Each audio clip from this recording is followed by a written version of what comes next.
Dans les combles, il faut distinguer les combles perdus et les combles aménagés.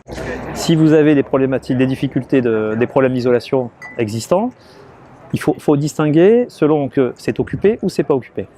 Si ce n'est pas occupé, ce sont des combles perdus, donc là on va isoler sur le plancher, puisque le principe de l'isolation c'est que ça doit suivre les volumes chauffés ou occupés. C'est le principe. Donc dans ces cas-là, quand vous avez la configuration du comble perdu, on isole sur le plancher. On ne va pas isoler en toiture, on isole sur le plancher. Sur ce plancher, on va venir souffler une laine, soit de la laine de verre, soit de la laine de roche, soit de la ouate, de cellulose ou d'autres produits biosourcés. Donc la première configuration, c'est les combles perdus.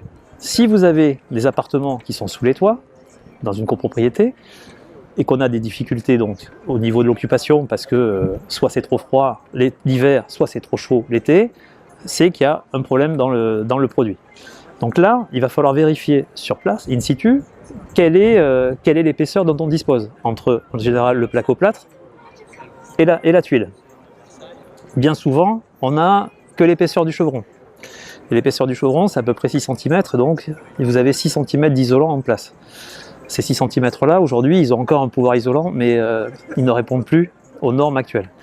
Donc là, quand vous êtes dans cette configuration qui est la pire, juste 6 cm, pour trouver un produit qui vous permette de répondre à des performances thermiques et en même temps qui puisse être éligible à des primes et au crédit d'impôt, il n'y en a pas 50. Aujourd'hui sur le marché, vous avez un produit de chez Actis, qui est le Triso Booster, qui va vous permettre de répondre à tous les critères. Si on a davantage d'épaisseur, on va prendre un produit qui est moins onéreux. Si on a 20 cm au minimum, en 2 couches croisées, on passera sur une laine de verre en lambda de 32. Si en revanche on est un peu juste, on n'a que 18, on partira sur du Multimax, qui est un produit aussi qui est performant. Si vous avez de la place, c'est plus un problème. Ensuite, dans le matériau lui-même, il y a des choix à faire. En comble perdu, on peut souffler de la laine de verre, mais on peut également souffler de la laine de roche, de la ouate de cellulose. Des produits, si on a une sensibilité biosourcée, entre guillemets, si on veut des produits naturels, on peut très bien trouver des solutions.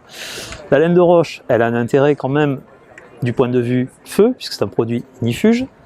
Donc là, tout dépend de ce qui est en place, mais si vous avez énormément de spots en place, le risque incendie existe et il vaut mieux privilégier la laine de roche au profit de la ouate.